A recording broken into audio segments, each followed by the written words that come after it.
In the year 2020, we had many amazing games, such as The Last of Us Part 2, Doom Eternal, and Ghost of Tsushima. However, some of those games did not get the recognition they deserved, and Ghostrunner is one of them. So today I aim to give this game some of the recognition it deserves, so without further ado, let's get into it.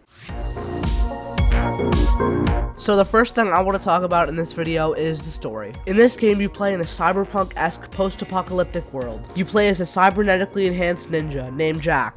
You lost all your memories and have to regain them. You are aided by the Architect, a mysterious entity who you know created you. That's pretty much all I can say without getting into spoilers, but the story is pretty good, I'd say. It's alright. The story suffices at what it's trying to do, and it actually has a very cool ending that I won't spoil in this video. It's definitely not on the same level of story as Red Dead Redemption 2 or The Last of Us, but it is a pretty alright story. In this game, you also have segments where you basically go into your own brain and the Architect exposits details about the story. I know it sounds convoluted, but it's a lot better in the actual game. This would usually be pretty boring, however the movement in this game is so good, and there are some actually pretty intuitive puzzles in these segments that makes up for its pretty boring nature. When I first played this game, these expository moments definitely felt like a moment of brevity rather than the super fast-paced gameplay. But yeah, overall the story in this game serves its purpose, but it's nothing inherently special. But now let's move on to the reason that I think this game shines above all the rest: the gameplay.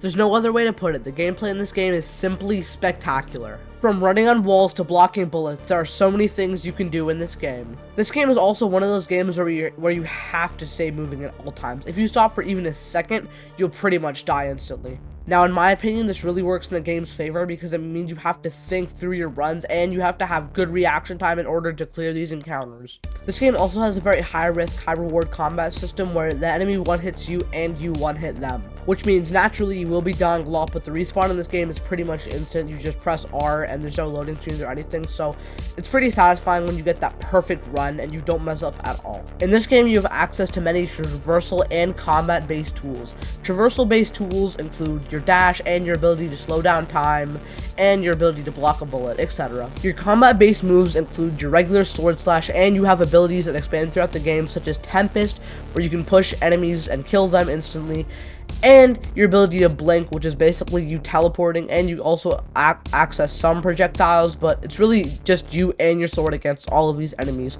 which makes it feel really dynamic. This game also has some pretty good enemy variety. You'll encounter many foes, such as the regular guards, guards that shoot fast, guards that have a sword, which is basically like a one-on-one katana duel, which is super fun, you guards that jump, guards that teleport, etc.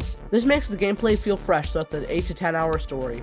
This game also has some really cool set pieces, such as when you're on a train and you have to dodge signs above a railway track.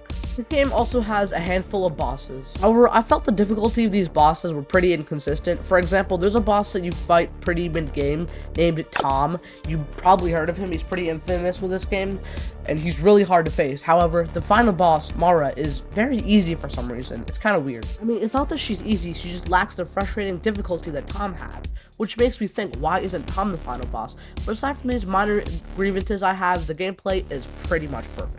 Of course, the gameplay is not perfect, but it has a certain fluidity you don't find with many games nowadays, and the combat and parkour work so seamlessly together. But yeah, overall, Ghostrunner's gameplay is probably the best part of the game, and it's still amazing to this day. So before I end off this video, I want to talk about this game's visuals and world. I think this game's visuals are really nice, and I think the art style is pretty cool. The best way I can describe it is it's kind of like Cyberpunk 2077, but unlike that game, it doesn't require two GeForce RTX 4090s cooled by jet turbines to play, which is pretty cool. This game also varies in its environments. In this game, you're going up and up, sort of climbing a tower, and as you go up, you see the buildings getting nicer and nicer. My personal favorite part of this game is Dharma City. It's kind of like a neon cyberpunk type of city, and I really like it. The later parts too are cool, but it doesn't have the same charm. Another cool thing about this game is it can run on pretty much any PC. Not like an old laptop, but it could run on most low to mid-range gaming PCs if you crank the settings down a bit.